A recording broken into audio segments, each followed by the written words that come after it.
Hello everyone, it's Ngozi. Welcome back to my channel, and today I'm going to be talking about the natural hair movement and whether it's over. Alright, so stay tuned, let's get into the video. I have a couple videos talking about do's and don'ts, my natural hair journey, how I overcame growth plateau, and a lot of videos going into depth about my natural hair. But to basically sum it up, I've been natural 16 years now. Haven't had a perm in my hair for over 16 years, and it wasn't intentional, to be honest. I stopped perming my hair because my scalp would always be on fire, and I'll have so many bruises and like scabs on my scalp, and it was just so painful. And then one day, me and my sister made the decision just to stop perming it, and we just started wearing braids and like weaves a lot. Like this was 10th grade, high school. We didn't know we were really transitioning. We didn't really understand what it was back then. This was 2006, 2007. So, the natural hair movement was on another, it was very different. YouTube had just opened. I wasn't watching YouTube at the time. But I would really say, in terms of really styling, understanding my natural hair, it really started the summer of 2010, my first time really wearing my hair out. Like I said, I went natural, I believe, in 2006, but I didn't wear my hair out. I just wore braids, weaves, things like that. In 2010, that summer after my freshman year at college, wore my hair out, a twist out. Never got so many compliments in my life. Like, I was stunned. Like, are these people okay? Like, this is very basic. I'm even scared, and like, people are like, all races, all ethnicities stopping me. What you do to your hair, how do you do it, blah, blah, blah. So basically getting us to where we are now. Started watching some YouTubers, I believe it was 2011, 2012, but I didn't really understand the power of YouTube at that time, to be honest. I was just watching, get a little bit of inspiration, but I would always notice that most of the YouTubers associated with natural hair were mixed girls, fair skinned, type 3 hair, so I started really noticing, like, okay, like I would try some of the things they would do and it wouldn't work on my hair. And it wasn't until, I would say, maybe I don't want to really say the year because I don't really remember, but I started finding a lot of girls who had very similar hair to mine, type 4, particular 4C, even if it wasn't 4C, but just type 4 hair, brown skin. I just started seeing there was a rise of the influencers, a lot of black girls with thick hair coming on YouTube and showing us their hair, and it was just like a dream come true, because it was something I didn't know how much I needed it, how much I needed to see it. And when we always talk about representation, and some people don't understand how important it is, because when you're the one usually being represented, you don't really understand how it affects other people who are not seeing themselves. Representation is so important. It matters in the workplace, on TV. I'm not saying just take anyone, but like people who are qualified. Representation matters. It really does. It really affects you. So I started seeing girls who look like me, who had hair like me, on YouTube, and it changed my life. I started getting inspiration, trying new styles, started looking at people like, they look like their hair is, suffers from the same things mine does, like dryness and things. When they would recommend a deep conditioner or something, I would jump to, because I'm like, okay, we got like the same hair, like similar hair. No one has the same hair. Even me, my twin sister's hair is different, but we have similar hair, so maybe if this works for her, it may work for me. So it was really reassuring and refreshing to see girls with similar hair to mine on YouTube. Seeing the girls on YouTube really helped me with like confidence, and it gave me the courage to wear my hair out natural more. I talk about how in 2012 I challenged myself. I didn't put weave, any type of braids in my hair that whole year. 2012 my hair was out for the entire year. I don't know if I could do that now. I'll be honest. I was 10 years ago. I had the energy. I was in college. I had my hair dyed also. I think that helped. So it was like an orangish blonde.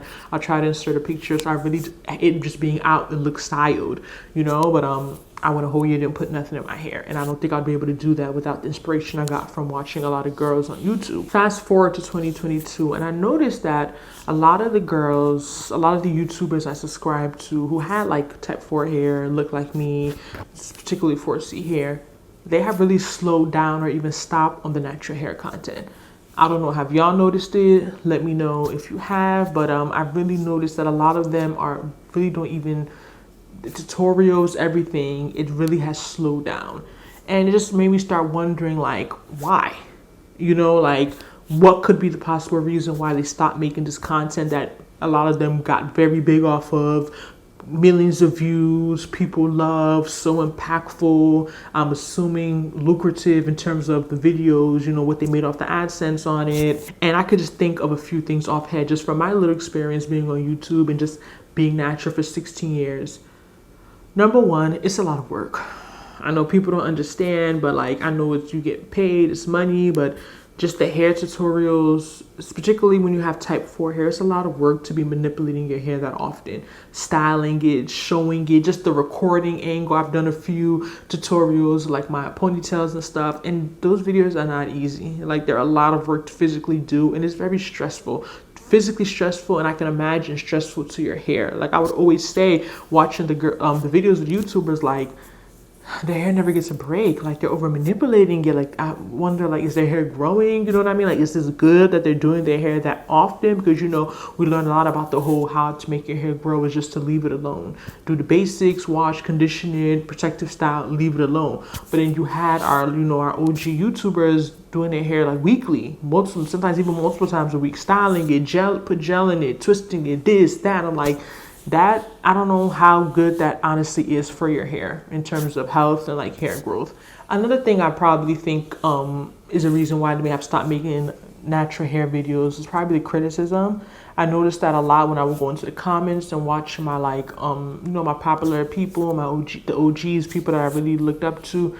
They would get a lot of negative comments about like their hair not growing or their hair being short or this and that. You know, on YouTube, a lot of people can just have a lot of just unnecessary things to say, and they don't understand. Like, if you don't have something to say nice, don't say it at all. Not to mean you can't, you know, be real and have constructive conversations, but like, people just say anything on these YouTube streets. And I would notice a lot of people just say really wild things to them, and I'd be like, wow, that's a little bit too much. Another reason could possibly burn out. Like, I talked about the stress of doing a lot of the manipulation on the actual hair, but like also the stress on yourself. Being a creator is not easy. You know, I do it part-time, and I know that it's a lot of work. I can only imagine doing it full-time, and like when you're doing the same thing over and over, it's very easy to get burnt out. So I suspect that could be another reason. And then another thing I noticed is that a lot of them have entered into lifestyle. You know, lifestyle is that niche that's very popular now. It encompasses a lot of different things. So I feel like back then, the algorithm with YouTube, you kind of had to be one thing or the other thing.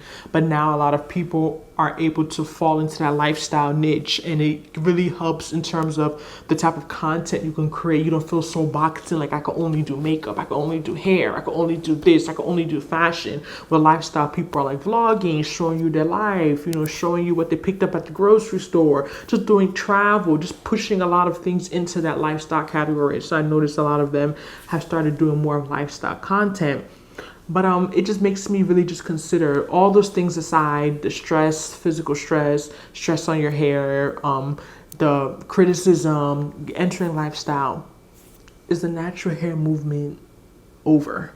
You know what I mean? Like, people really still going natural. You know, I don't know. To be honest, I watch the content, but I don't know. I'll be real too, because of the shift in the creators, it's not something that I watch as much as I used to watch back then. Like, all these hair videos, how to grow your hair overnight, put this in your hair. Like, I'm over that phase. Like, I don't believe in those quick fixes. I don't believe in those hacks. Do this, do that. It's too consuming and too stressful for me. Like, I want to know, okay, what are the basics? What can I do every day? What's realistic? I don't need like a grow 6 inches of hair overnight. Those type of videos, I don't watch them. That's me personally, to be honest. But I just wonder, are people still going natural? Is a natural hair movement still a thing? Because remember, back then, most of us were relaxed. We had chemicals in our hair. And then a lot of people went natural. And a lot of people probably never even got the chemicals in their hair because of the natural hair movement. You know, the people under us, what are they called? I'm a millennial. Like the Gen Zs who grew up probably having their hair natural their whole life because they grew up in a time when natural hair was something they saw in their cousins and their sisters on TV, on YouTube. So they may have not even had to go natural because they never were not natural. You understand what I'm saying? So I wonder whether the natural hair movement is over. Whether that, you know, that time of just everyone transitioning and it seemed like everyone was doing had a teeny weeny afro, had just did the big chop. Are people still doing it? Or is it just, you know what I mean? I honestly, I'm curious. I'm asking my subscribers, is it really a thing anymore? Because just based on the content and just even going on YouTube and scrolling, I feel like I don't see that content as much anymore. I really, really, really don't. I don't. It may just be me, maybe based on what I search or what I watch and things like that. That's why I wanted to bring it here. But I'm really curious whether the natural hair movement is dead, whether it's over, whether it's something that we don't need it anymore. You know, we talk about a lot of times we need these movements, we need these things because we're looking for that change, we're looking for a shift.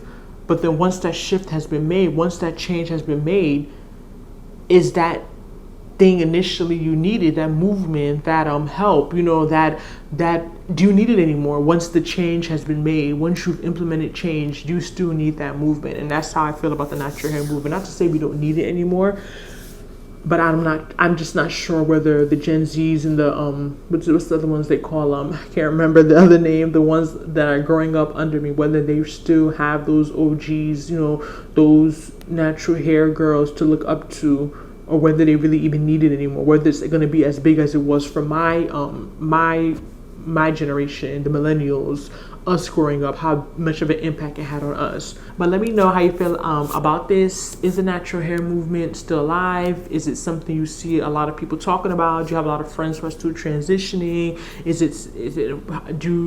I think it did have a lot of positive effects on the community, even though it did bring out a lot of issues like texturism, colorism, things like that. But other than that, I think that it was a beautiful movement. I was so happy to be a part of it. I'm so happy to have experienced it and witnessed it. But let me know how you feel about this. Don't forget to subscribe to my channel, and I'll see you in my next video. Bye now.